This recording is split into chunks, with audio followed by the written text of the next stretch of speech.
every single day in July. Every day. And when it didn't rain, it was really windy. But it was mostly windy and rainy at the same time. And it was dark and gray and cold.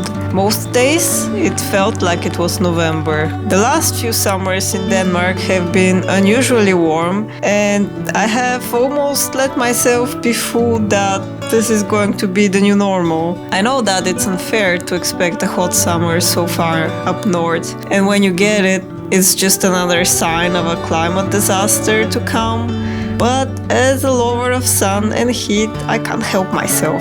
The winter is unbearably long and depressing up here, and I absolutely need a bit of light and warmth to charge me up for the next one. And when it doesn't happen, when the summer is almost as dark as winter and as cold as autumn, it feels very hopeless to me. I feel trapped and tired, and I lose motivation and desire to do anything but keep refreshing the weather up, hoping for some sun the week after. I'm mourning all the summer adventures I was looking forward to.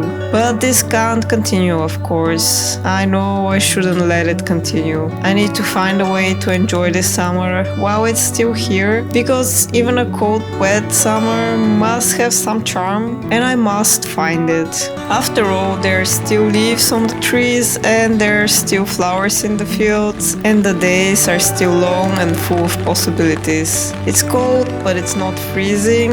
It's rainy, but the rain feels more fresh and relaxing than at other times of year, I guess.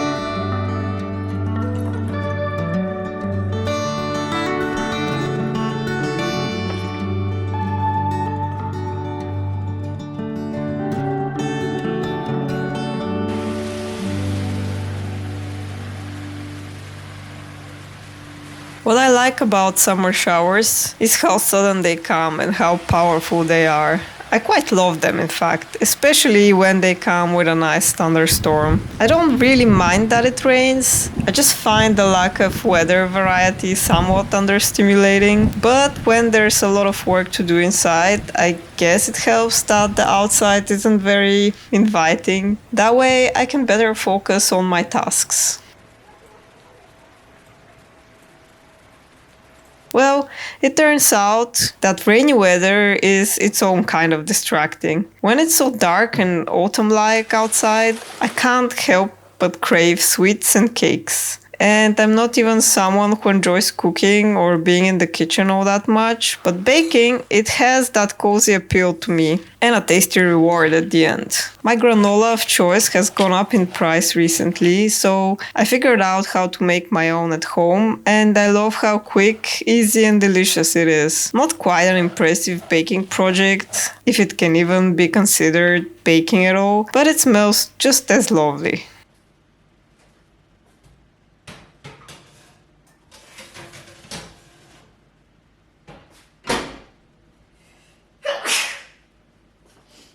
The sun decided to stop by that afternoon, so I had to go give it a visit. It's still really windy and cold, even with the sun out. I guess you can say that the rain keeps the forest more green than it would have been otherwise. I'm trying to appreciate my environment as it is, but it can be so hard to not give into what it could have been. I was planning to do a lot of sketching plant studies from life outside this summer as an excuse to be outside more, but that hasn't really worked out. Of course, I do a lot of plant sketching inside, but then what would I do in winter? I feel like I'm using up all of my winter coping activities already in summer.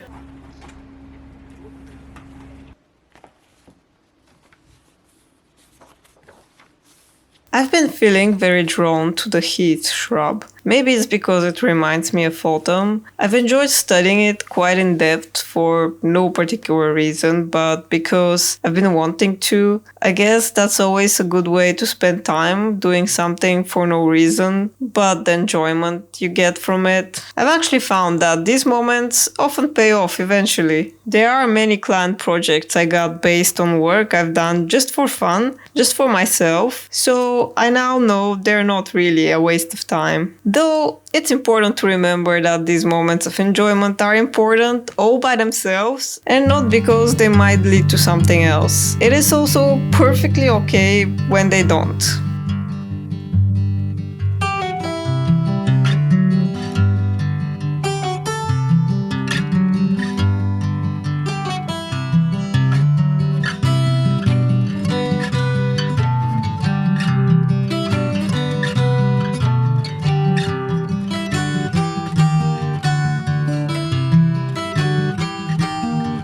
I've decided to join a knitting meetup. I don't really remember how to knit and I'm not really feeling like relearning it just yet, but I do enjoy the occasional embroidery project.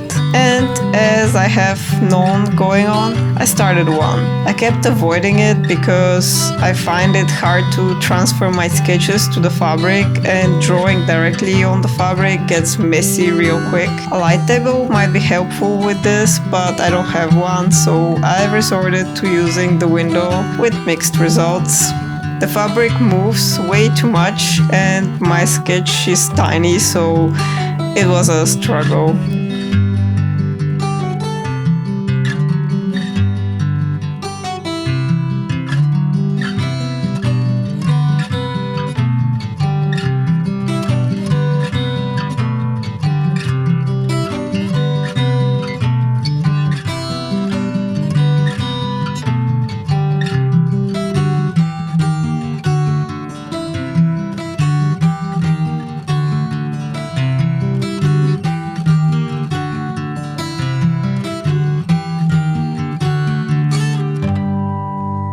The whole thing took so much preparation that when I was finally done, I didn't feel like starting it, so I left it for another time.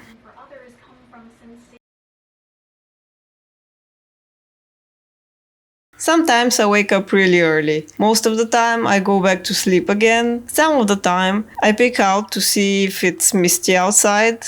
I cannot bear to miss a misty morning in the fields. Non-misty mornings are completely passable.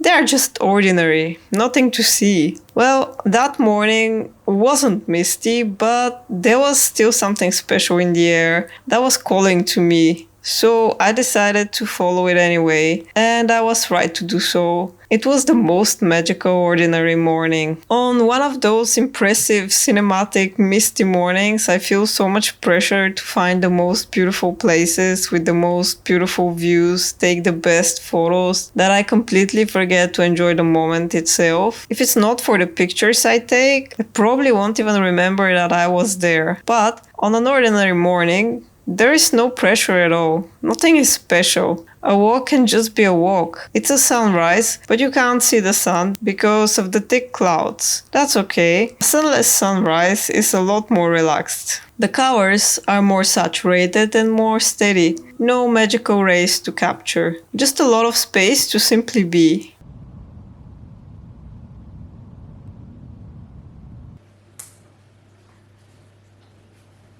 When I try to turn what I dislike into a positive thing, it feels like a manipulation. I don't want to demand of myself to see positives where I don't naturally see them. I think it can be valuable to challenge myself to discover new angles and new views of things that are old, ordinary and boring. But they don't have to be better angles, just different. That's something that photography helps me with. Especially when I take pictures in places I know very well and might even be bored of. I like to try and see them in a new way through the lens. I love my portrait lens. It has the ability to single out an object while blurring out everything else, and it helps me see it in a way I don't normally see it.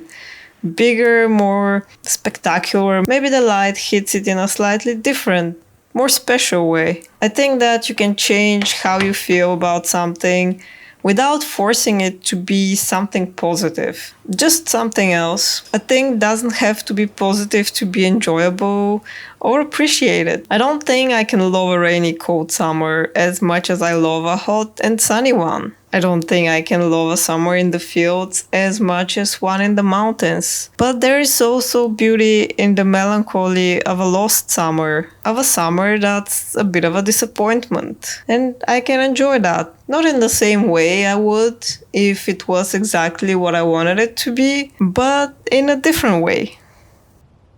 Do you know what I mean?